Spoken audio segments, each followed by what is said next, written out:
So Sarah, I guess getting out, going for a walk, it just makes you feel better, can clear your head. Oh, completely. You know, I think it's something to do with the fresh air, just taking that breath in, and just being, you know, people say at one with nature, but you don't even need to think of it like that. It's just getting moving. Do you take the kids out a lot for walks and things Quite like a bit, that? quite a bit. We're definitely more so. Lockdown, it all sort of started, but they were too young then. And now and definitely Callum's kind of getting into the idea of going for a big walk up a hill, and then you look at what you can see, and Isn't that's that gorgeous? Yeah, that's really special. It definitely makes you feel better, and of course you've had so much to go through.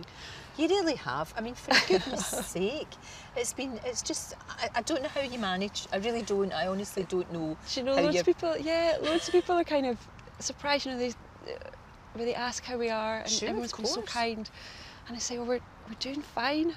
And maybe that's my perspective of what fine is now, but we really are, and it's been okay, and I think people are really surprised to know that you can sort of be okay.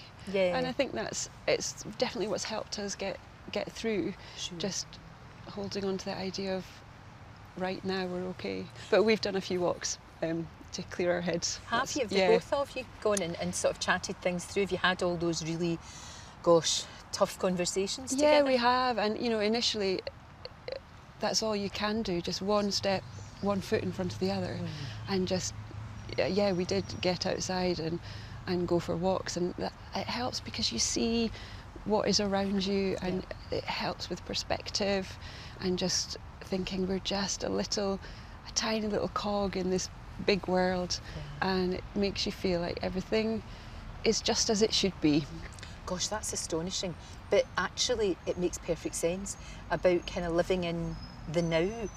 You know, because I know Chris has said that you are very good at that. When, you know, inevitably there's those 3 o'clock in the morning moments, and you've just said to him, we're okay now. Yeah. You know, the kids are fine, we're fine now. So let's hang on to that. Yeah, and it came very early on, exactly that. You know, you just don't sleep, everything is awful. And, you know, it was about just trying to control what I could. And I just thought, well, I can't do anything about cancer. I can't do anything about MS. I can't control any of that. What can I do? What can I help? What can I change? And that's where, you know, the idea of when everything's spiralling, just to stop and go, right now, we're safe. The children are safe. And weirdly, we were well, you know, in as much as we weren't well. We were doing okay. We were together, and you sort of start from there, and we just start from there. What's now? Right now we're okay. Well, what's next? We're going to get up and get the kids ready, and just holding on to sort of normality as much as normality. Back to one, one step after one foot after another, right? And it was very much of holding on to that, and when you realise what you can hold on to, instead of sort of focusing on what you can't do, but focus on what you can, and what you. The kind of the control aspect was helpful, I think, and then also just very early on, I just thought, this can't define us. This we will not become the victims to this. We have a choice of how we respond. And again, it came to control. That's what I could control. I could control how I responded to it, and it doesn't always look like that. Some, you know, of course you spiral and have the terrible moments. Of course you do. But the rest was, you know, that gave me a lot of levelling and grounding of just like I am choosing to be okay. I'm choosing to just breathe and react calmly and do what I can, because the bits I can't control, they're off the list now. You're right. Yeah. That's such a brilliant way to think about it, though. Just put them to the side. No, they're not relevant anymore. That's true. But I think what shocked all of us is the fact that Chris is so healthy. You know, I mean, the ultimate sportsman. You know, and still he looks great. Yeah. And his mental attitude is astonishing. Do you think being a sportsman and being so focused that's how he can handle it maybe a bit better? I don't know. Maybe he's, well, I mean, you go to the gym to exercise and work your muscles, so the mental side should be approached in the same way. You don't just suddenly are able to say, I can handle this. Yeah. So I guess maybe he's been used to doing hard things and dealing with pressure, but at the time it didn't feel anything similar. Again, it felt really like everything had been stripped down, but it did help us build back out of, again, well, what do we know? Well, we've dealt with hard things before. It felt like life and death at the time, but you look back and go, no, actually, it was just a bike race. Yeah, I know, that's true. Gosh, that is so true. And then you go, oh, it's the big stuff now, it's real adulting now.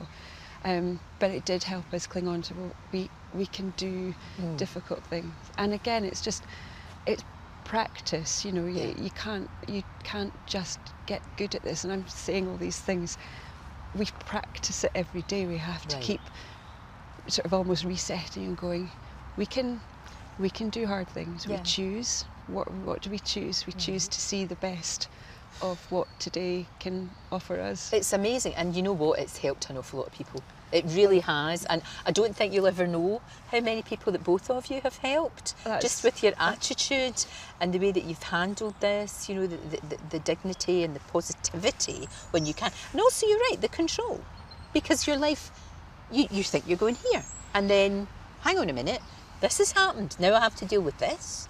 Yeah, that's so kind of you to say. The idea that anybody could be touched by it is just more than we could ever have imagined. The very fact that the way that you've dealt with this horrific situation, really, it has helped so many people. Does that give you a little bit of comfort, do you think? Or I think it does, and I think quite sort of early on, I just, the idea that we're not that unusual. Everybody knows what pain and difficulty is, and it might not be the same story, but the feelings are the same. Everybody can identify, and maybe that's why people have picked us all up into their arms quite a lot, because they know what pain is and they can identify with it and understand it. And I think that's been helpful for us and perhaps for others. And I would love to just think, if people could look and think, well, if she can do it, then so can I. Yeah. And that would just be everything, really, to think that it might help somebody. And the story might not look the same. You don't have to have all these things happen at once. Of course. People have much worse and or different things. Right. There's no comparison in pain. The feeling is the same. It doesn't matter what it looks like, it's how it feels. But Sarra, you look at something like you're having to go through that with your husband, and he's having to deal with that, and that's bad enough. But then there's your illness, and it's like, oh, come on. Yeah. It's too much. Do you know what I mean? It's like, what? And you never think something like that's going to happen to you anyway. No, I naively thought, having lived a very healthy, I've always been so fit and well, that it was never going to be something like that. It's so far off your radar. But then equally, it's probably arrogant to think that anything can happen. So it was an absolute curveball and quite a shocker. But so was Chris's diagnosis. I mean, he still is so fit and well, like you were saying.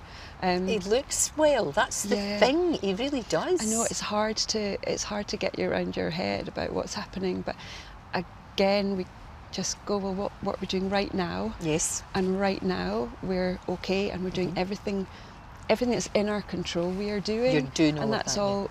Sort of we need to worry about, but it did almost feel a bit like the final straw, but then equally so surreal that it was in some ways easier to deal with with my diagnosis, because I could just say, well, I have to just put that aside right now and look at him and deal with him, and I'll get to that part next. And we did. And talking about whether something's unusual or not, I was having treatment and I started to chat to the lady next to me, and she also had MS, and we were about the same age. I'm a bit older, I think.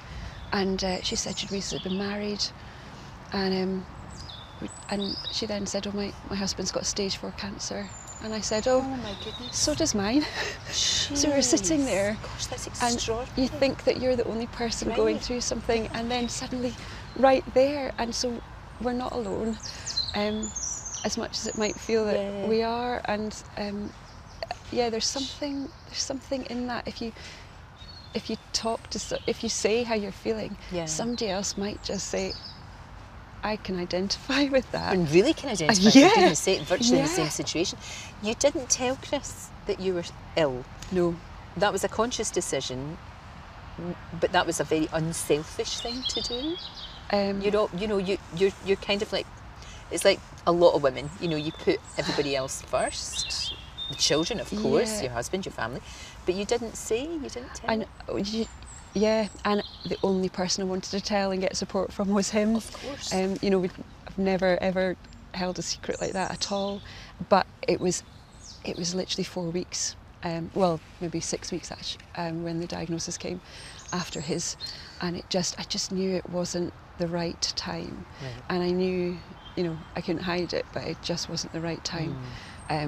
So we managed to get through, and in fact, when I did tell him, it was actually simply because of childcare had got so complicated that he would have wondered what crazy plan I was trying to put in place. Right, when you were going for treatment. So you had to tell him. I had to tell him.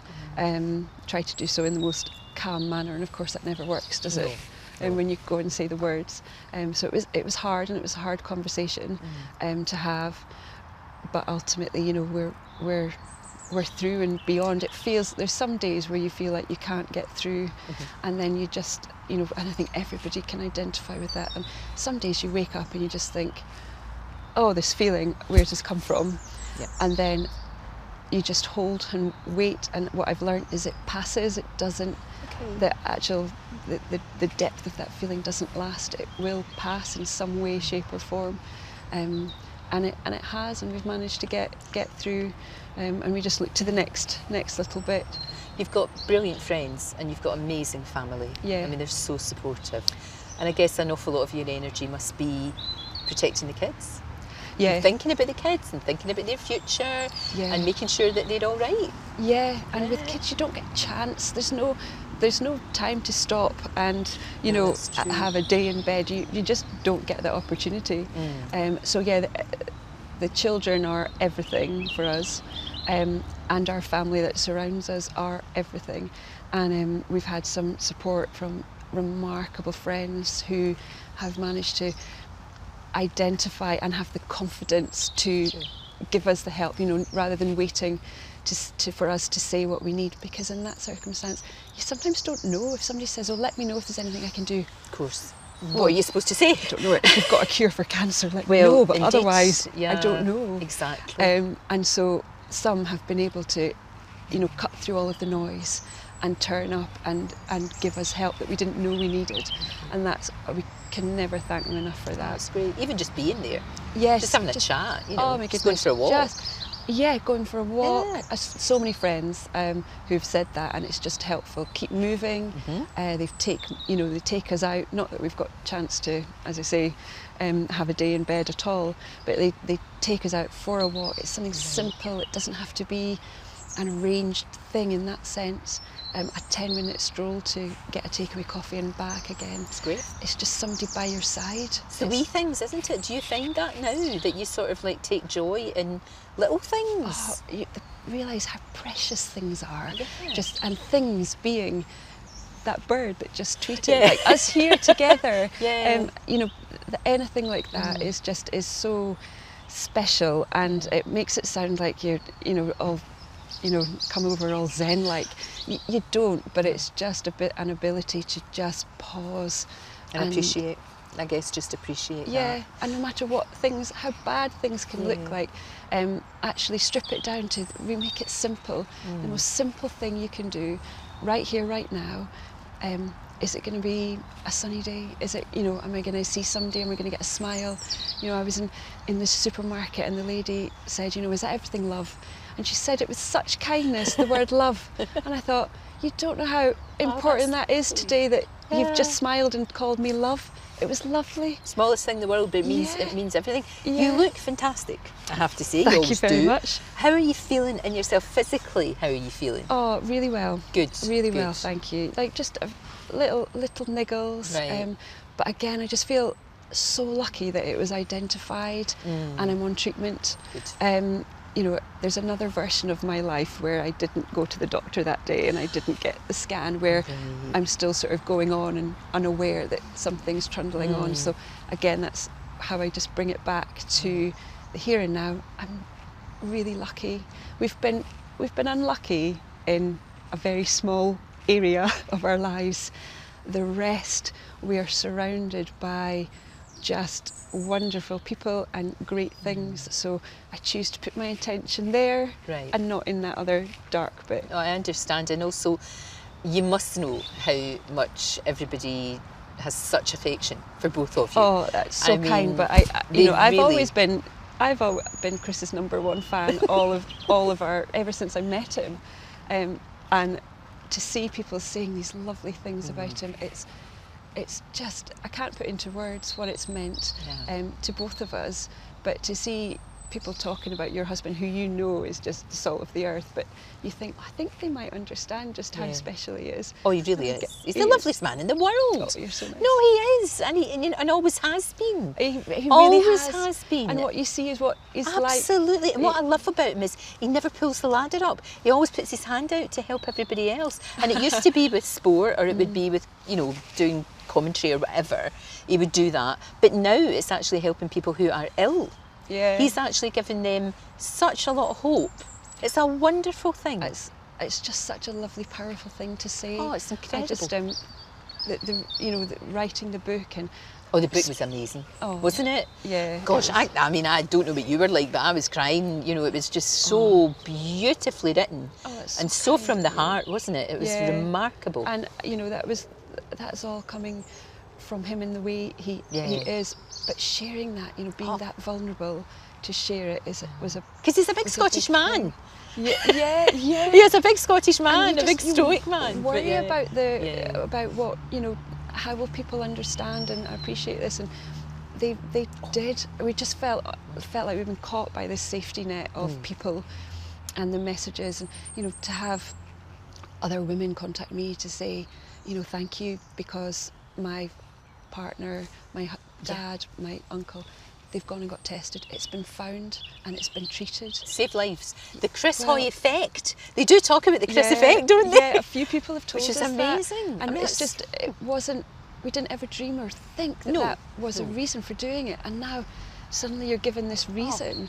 It's been really powerful. And to think that, you know, we always knew it, you know, prostate cancer ran in the family, but we had no idea that it would be something that could come fast and furiously at that age.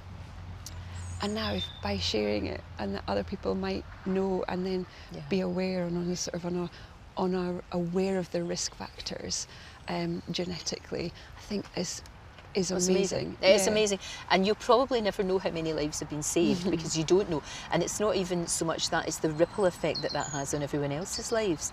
Because what's happened to you two obviously affects so many other people. Of course it does. It's broken so many hearts in the family as well. But to think that what he's done might stop one family, that's enough. And it's worth more it. than that. Well, you know, how are the kids doing? Are they okay? They're absolutely amazing. They're just brilliant. So beautiful. Oh, we're in that sweet spot of everything. They're old enough to finding their independence, but young enough to still want cuddles. I mean, it's joy.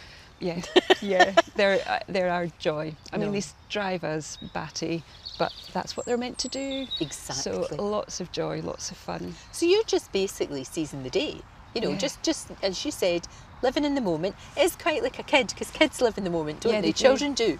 And I love that they live in the now, you know. And you're just doing that. I think it's acceptance and just treading lightly, you know, and seizing the day doesn't have to be big, huge bucket list things. No, not seizing at all. the day is we go out and we go for a walk and say, well, we wouldn't have been doing this but for this situation, and now we're spending this time together, and it's wonderful. Oh, that's great. And it's just really optimistic, and that's where the hope grows. And then, you know, one foot in front of the other, and then all of a sudden you've done it.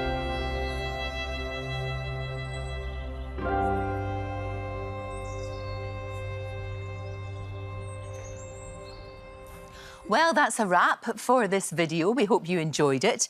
We have all the best moments from the show right here on the channel. And if you like this video, then we think you'll love this one. See you next time.